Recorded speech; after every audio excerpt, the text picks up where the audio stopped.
ಮದುವೆಗೆ 1 ಇಯರ್ ಆಗಿದೆ.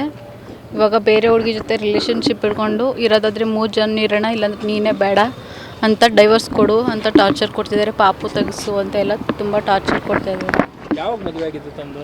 ಫೆಬ್ರವರಿ 18-19 2024 ಮದುವೆ ಆಗಿದ್ದು ನನ್ನನ್ನೇ. ಆದರೆ ಹುಡುಗಿ ನಿಶಾ ಅಂತ ಅವಳ ಜೊತೆ ಅಕ್ರಮ ಸಂಬಂಧ ಇಟ್ಕೊಂಡು ಬೇರೆ ರಿಲೇಷನ್ಶಿಪ್ ಇಟ್ಕೊಂಡು ನನ್ನನ್ನು ಡೈವರ್ಸ್ ಕೊಡ್ತೀನಿ, ನೀನು ಬೇಡ, ನಾನು ಅವಳ ಜೊತೆನೇ ಇರ್ತೀನಿ ಅಂತ ಟಾರ್ಚರ್ ಕೊಡ್ತಾ ಇದ್ದಾರೆ. ಅತ್ತೆ ಮಗನೇ, ಅವ್ರ ಹೆಸರು ಕೆಂಗಣ್ಣ ಸ್ವಾಮಿ ಅಂತ, ಪೊಲೀಸು, ಕೋಲಾರಲ್ಲಿ DR ಕೆಲಸ ಮಾಡಿ. ಅತ್ತೆ ಮಗನೆಲ್ಲ ಸರ್ ಫಸ್ಟಿಂದ ಲವ್ ಮ್ಯಾರೇಜ್ ಇದು, ಲವ್ ಮಾಡಿ ಮದುವೆ ಆಗಿದ್ದು. ಮೊದಲಿಂದನೂ ಇದಿಷ್ಟ ಅತ್ತೆ ಮಗ ಲವ್ ಮಾಡಿದೆ? ಎಷ್ಟು ವರ್ಷ ಲವ್ ಮಾಡ್ತಾ ಇದ್ರಿ? ಅಂದರೆ ಎಂಗೇಜ್ಮೆಂಟ್ ಆಗಿ 3 ವರ್ಷ ಗ್ಯಾಪ್ ಇತ್ತು ಸರ್. ಆಮೇಲೆ ಮದುವೆ ಆಗಿ ಮನೆ ಕಟ್ಟಬೇಕು ಅಂತ ಟೈಮ್ ಕೇಳ್ಕೊಂಡಿದ್ರು. 3 ವರ್ಷ ಟೈಮ್ ಕೊಡಿ, ಮನೆ ಕಟ್ಟಬೇಕು, ಆಮೇಲೆ ಮದುವೆ ಆಯ್ತೀನಿ ಅಂತ. ಈಗ ನಿಮ್ಮ ಮದುವೆ ಆಗಿ ಎಷ್ಟು ವರ್ಷ ಆಯಿತು? 1 ಇಯರ್ ಆಯಿತು. 1 ಇಯರ್ ಆಯಿತು. 1 ಇಯರಿಂದ ನೀವು ಎಲ್ಲಿದ್ರಿ?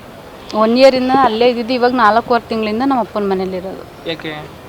ಅಂದರೆ ಕರ್ಕೊಂಡ್ಬಿಟ್ಟು ಮಾಮೂಲಿ ನಮ್ಮ ಅವ್ರ ತಾತನೊಂದು ತಿಥಿ ಇತ್ತು, ಆ ಕಾರ್ಯಕ್ಕೆ ಬಂದು ನಾವು ಇಲ್ಲೇ ಉಳ್ಕೊಂಡ್ಮೇಲೆ ಇನ್ನು ಕರ್ಕೊಂಡು ಹೋಗಲಿಲ್ಲ ಅವರು ವಾಪಸ್ ಬಂದು.